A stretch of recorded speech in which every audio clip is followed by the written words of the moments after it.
a larger war. Well, clearly right now, Colin Powell, the president has agreed with Powell and Cheney, by the way, who was a main player in sort of slapping down his former colleagues, Wolfowitz and the rest, over at the Pentagon, because they realize that you cannot hold this Arab coalition together if you go after Saddam Hussein.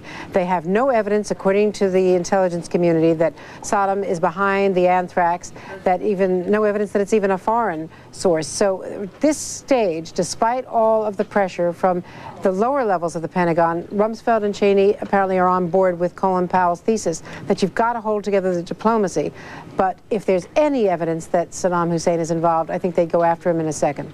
Thank you very much, Andrea Mitchell. Dr. Daniel Pipes is director of the Middle East Forum and a columnist for the Jerusalem Post. Dr. Pipes, let me ask you a couple questions.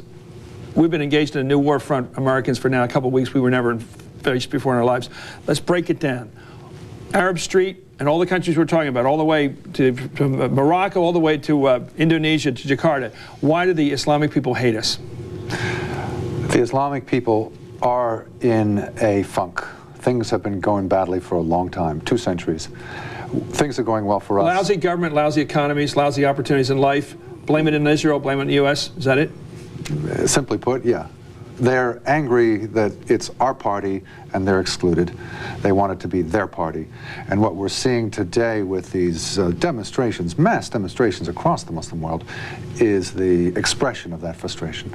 Is it to use the Hitler parallel, like Germany was in the 30s, where they didn't like the treaty, they lost the war in World War I, they don't like their economic failure, and they have to blame it on somebody, whether it's the Jews or it's the West or it's the treaty. Is that the same situation we're in? Very much. There's a deep conspiratorial sense that the Muslim world was in a good shape 200 years ago, and then the West came in and stole it, literally stole it. And now what the Muslims must do is push away the West and reject everything from the West and build up their own true identity. We have joined the propaganda war. We've got our Secretary Rumsfeld, Condi Rice, people like that have been on that Al Jazeera TV station. We are trying to reach the street, the Arab street. Can we, with a bunch of white guys from the West, to be blunt about it, compete with a bin Laden, a guy with a beard who's one of them? Can we do that? No, we can't do it. They have a fight going on internally between the extremists and the moderates. As you probably noticed, the extremists are winning. We must work with the moderates against the extremists. Give me a percentage breakdown. How many moderate Arabs are there in the world right now? Arab, modern Islamic people in that part of the world? I would say if one takes the dividing line supporting or being against Osama bin Laden, I'd say it's about 50-50. 50% of the Arab Islamic world would be willing to see us win just as soon as the other guy win. Right. They're not really. How many kids over there in the world? I always think of the 15-year-old. Is that 15-year-old kid rooting for David against Goliath, for bin Laden against our George Bush? Probably the youth is more in favor for bin Laden than the elder. How do we turn that? Is it possible?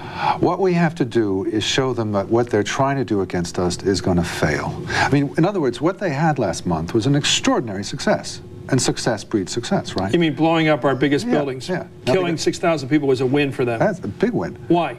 Well, because they want to humiliate us and give us a bloody nose. And they don't care how many Arab Americans or Islamic people are in those buildings. I don't think anybody thought about that. What we have to show them is that this route they're taking is a loser's route, and they're going to be not only ineffectual but counterproductive. Do we really want to see democracy in the Islamic Arab world? Are we better off dealing with the leaders who can cut deals with us? That's a very tough question. Yes, we do want democracy eventually. In other words, we want the populations of these countries to be But if we have democracy today, we'd lose the vote. You say it's a 50-50 vote.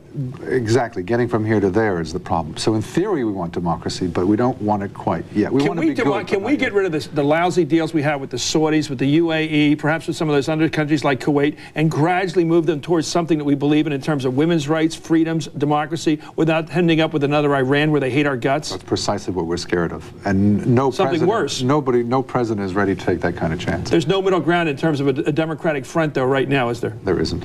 You're great. Please come back, Dr. Pipes. And Congressman Kurt